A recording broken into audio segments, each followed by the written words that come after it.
ఏ తప్పు చేశాడని నా కొడుక్కి ఎంత పెద్ద శిక్ష వేశారు?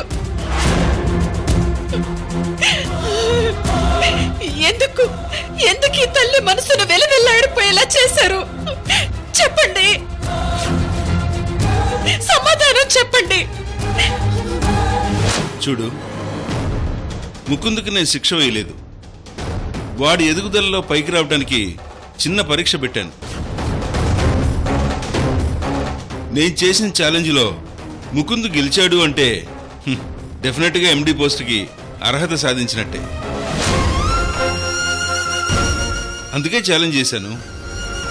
కానీ నా బిడ్డ ఈరోజు ఇంటికి రాకపోతే మాత్రం నేను తట్టుకోలేను.